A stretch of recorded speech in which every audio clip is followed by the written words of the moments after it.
the perfect person to keep us going as Holy Week continues to make its way to the Triduum coming up in just a couple of days. It's time for Kendra Von Esch and Finding More with God. Good morning to you, Kendra.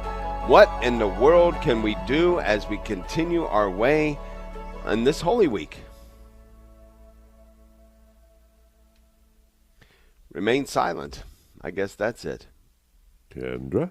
You're playing the silent game. I'm with here. Us. There you are. Here. Yeah. User It's time for error. quiet, I guess. You're playing with us, yeah.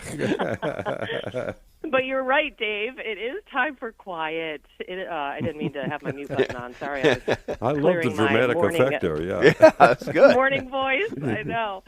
I wish I did it on purpose. Okay, so as we're approaching Holy Week, or as we're in Holy Week, sorry, I was just saying that my last couple of weeks of Lent, kind of were a little bit slower, and then boom, all of a sudden Holy Week came. And, we always think about doing stuff during this time.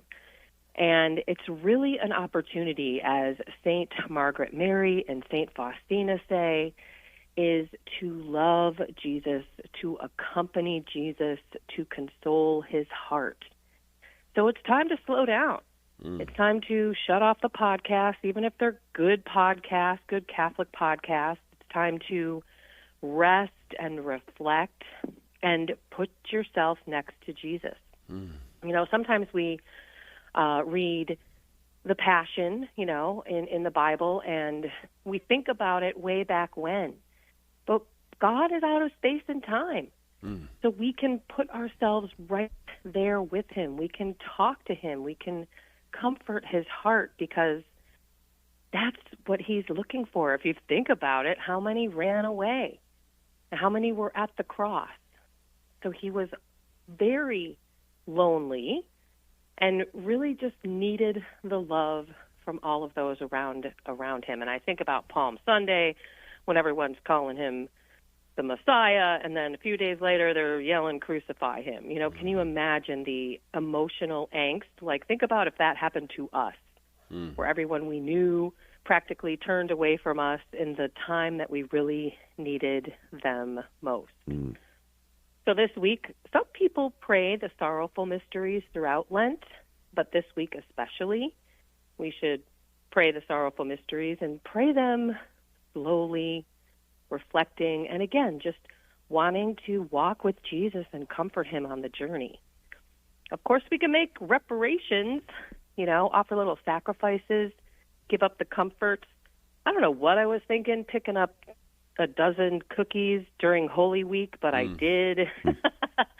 And I said I won't have them until Easter.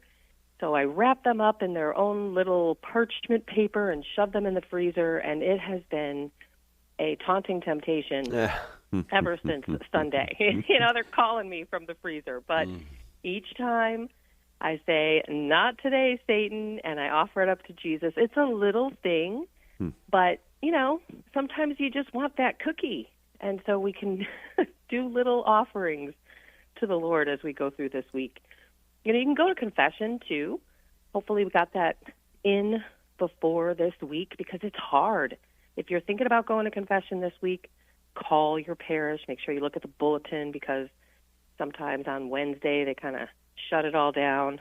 Right. Don't want to be too late. And you can do all of the liturgical, beautiful things like Holy Thursday. You can stay with him in the garden. Maybe you have some Chrism Masses that you can attend by you. Have you guys ever been to a Chrism Mass? Oh, man, beautiful. Yeah, we've been talking about ours here at our cathedral, which is just absolutely beautiful, and it's always a packed house. So, yeah, fabulous. Oh, that's awesome. You can venerate the cross on Friday. Holy Saturday, you can just sit in the silence in the tomb. Have you ever pictured yourself in the tomb with Jesus' body in there?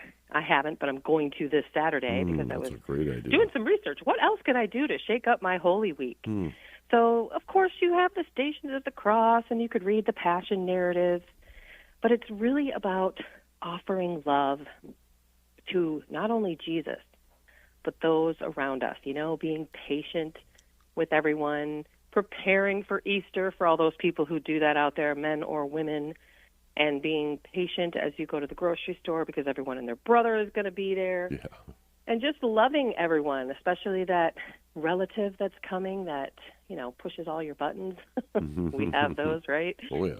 So I don't know. What are you guys thinking about doing this week that is going to bring you closer to Jesus' Sacred Heart? You almost want to just you want to milk every opportunity. You know what I mean? It kind of builds that anticipation for Easter Sunday and the Easter Vigil, and you're kind of in solidarity with all those coming into the church, and so you're thinking about them as well.